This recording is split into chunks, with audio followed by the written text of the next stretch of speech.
Is your hunger increasing? Are you starting to lose energy in the gym? And does your breath smell weird? Then your calories are too low. Today, I will give you 5 warning signs you absolutely have to watch out for if you are in a calorie deficit to lose body fat. Because if your calories are too low, you will slow down your long-term fat loss progress and risk losing your muscle gains. Be sure to pay close attention to each warning sign and also stay until the end of the video, because I will show you exactly how to determine your sustainable fat loss calorie intake. Let's move into the first sign, and that is having constant, unusual hunger. If after a meal it feels like you could have a second meal again right away, you need to check your diet. Either your calories are too low or there are too many empty calories in your meals. To set realistic expectations, it is normal if you're experiencing mild hunger while in a calorie deficit. Because to lose body fat, we literally need to eat fewer calories than your body expends in a day so that you start burning fat for energy. Your internal hunger signals drive your body to eat in a way that realizes homeostasis, which is a steady state of maintenance. But if you are at 20% or more body fat, you do not want to maintain. You want to disrupt homeostasis with a calorie deficit so you can get leaner. See a light hunger response in a calorie deficit as a normal side effect. With that said, there is a difference between experiencing mild hunger in between meals and starving. A good rule of thumb I like to maintain with my clients is that their meals should make them feel about 70 to 80% full. We do not eat until we are stuffed, we eat until we are reasonably satisfied, with about 20 to 30% air left in your stomach. This gives you a healthy perspective shift while being in a calorie deficit. You embrace the lower calories by acknowledging that you need to leave a little bit of space in your stomach, but you also still have nourishing meals that energize you. The strategy of having a 70 to 80% filled stomach works especially well if you focus on eating well, nutritious foods. If you have a filling protein, carbohydrate, and vegetable portion in most of your meals, you will be able to eat a good portion of food and feel good at the end of the meal. The second warning sign that your calorie deficit is too low is when you start noticing muscle loss. This one can be deceiving because maybe you're noticing that you're getting smaller, but it is just that you are losing fat in your chest and arms while also losing some muscle glycogen. Because when you are in a calorie deficit, the carbohydrates stored in your muscles decrease. We know from research that for every gram of muscle glycogen you lose, you also lose 3 grams of water weight. So being in a calorie deficit can make your muscles look a bit flatter. The best way to know whether you are losing muscle is to look at your gym training performance. If your performance in the gym is going down while you're also noticing that first warning sign of having unusual hunger, that is bad news. You probably are cutting your calories too hard. This study by the Norwegian School of Sports Sciences is a great example of why not to cut your calories too hard.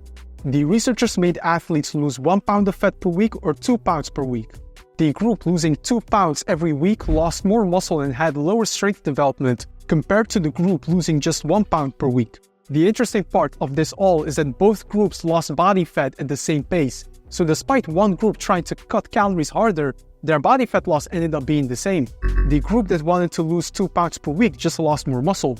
So to keep your muscle mass and lose fat effectively, do not rush your fat loss process. Have your calorie deficit set to lose between 0.5 to 1% of your body weight per week, not more than that. At the end of this video, I will show you how to calculate your calorie deficit. The third warning sign is related to your performance outside of the gym. If you feel constant fatigue while at work and have lower concentration, this is another signal your calories are too low. Did you know that 20% of your daily calorie burn comes from your brain, while the brain only weighs 2% of your total body weight? As you can imagine, if you drastically cut your calories, that then also impacts your brain's energy budget, and you may notice more brain fog during the day. We have goals to achieve in life. Goals that go beyond just being 10% body fat on the beach. I'll still get you to 10% body fat though, but you know what I mean. One study found that an extreme low-calorie intake contributes to poor memory. Also, another 2024 study found that an extreme calorie deficit negatively impacts your cognitive flexibility. Basically, if you struggle at work going from one task to the other, that could be due to your aggressive calorie deficit. The fourth warning sign is a few weird body side effects you experience when you cut your calories too low. To be specific, you may feel cold more often even if it's not cold outside, your breath stinks a bit and has like a metallic smell, and you feel more angry throughout the day, or hangry. About feeling cold, research shows that maintaining a calorie deficit lowers your body temperature. So when you cut calories too hard, this effect of feeling cold also worsens. If you're sitting in an environment with a normal room temperature, but your hands and feet start feeling cold, that's a sign you're probably overdoing it. Regarding a stinky breath, Especially if you cut your carbohydrate intake drastically, your body starts producing ketones that are expelled through your lungs. So your breath will smell like a metallic odor. Unless you are purposely experimenting with something like a ketogenic diet, having a constant stinky breath is not a good sign. Your calories may need to go up. And lastly, being more easily annoyed is also often documented in the scientific literature. When your calories are too restrictive for a long time, the stress hormone cortisol increases, so you have more irritability and mood swings throughout the day. If you notice yourself being more annoyed and having these weird body effects, it's time to review your calorie intake. The fifth and final warning sign is an underrated one, and that is experiencing sleep disruption. Having a moderate and healthy calorie deficit can actually improve your sleep quality, as shown in this study, but once you start cutting calories too hard, another study shows your sleep actually suffers, and disrupted sleep is more serious than many people think. In a study by the University of Chicago, 2 groups of people were placed in a calorie deficit. The first group slept 8 hours per night, while the second group only slept 5 hours per night.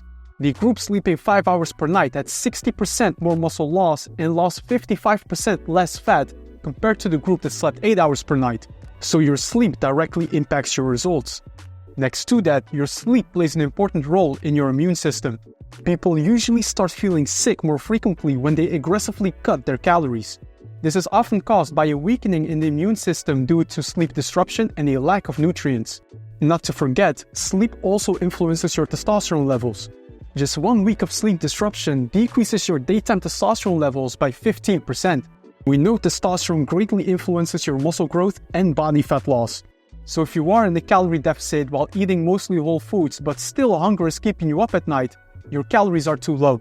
Now, as an important note for my female viewers, there is one more warning sign that I would like to share with you, and that is having an irregular menstrual cycle. An irregular menstrual cycle while in a calorie deficit is one of those clear signs that your calories need to go up. It is possible that in the beginning of your fat loss phase you feel good, but if you notice big hormonal changes later on in your fat loss process, you need a diet break to let your body recover from being in a calorie deficit. Women can definitely get awesome results and also get lean, like my online coaching client Allison. Females oftentimes just need more diet breaks in their fat loss phase to have a healthy and sustainable fat loss process. Now, as promised at the start of the video, I will show you exactly how to calculate your healthy calorie deficit. Is it 1700, 2000, or 2200 calories? It all depends on your lifestyle, body size, and genetics. In previous videos, I gave you the general guideline of maintaining between 10 to 12 calories per pound of your goal body weight. Now, this guideline has some flaws, but just as a reminder, if your goal body weight is 180 pounds, consuming between 1800 to 2160 calories per day is a nice starting point. If you are an active individual, stay closer to 12 calories per pound of your goal body weight, so that is 2160 calories per day in this case.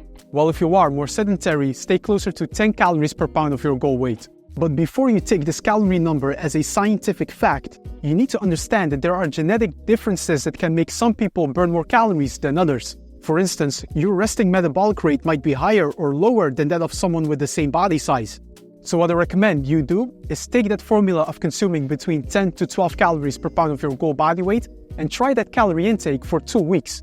Are you losing between 0.5 to 1% of your body weight per week? Awesome, you are in a good range and can keep up the good work. Are you losing weight faster and are noticing some of the warning signs discussed in today's video? Increase your nutrition by 100 to 200 calories per day. The only way to know your exact calorie needs is to start with a realistic formula and then gather data on how your body is progressing. Use this formula and get back to me in the comment section if you have any questions. If you would like my personalized guidance throughout your fat loss phase, I recommend you look into my one-on-one online coaching service. I will guide you each step of the way in both your training and nutrition. You can apply by visiting the link in my description. If you struggle with counting your calories and would prefer creating a calorie deficit through portion control, I can help you with that as well. Hundreds of people have gotten amazing results before you, so go ahead and apply. I will get back to you and we can set up a call to start an amazing journey. That was it for today's video. I hope you now have better awareness of when your calories are too low and what to do about it. Here above I have an awesome new video for you as well, so go ahead and check that out. And I look forward to seeing you in the next one.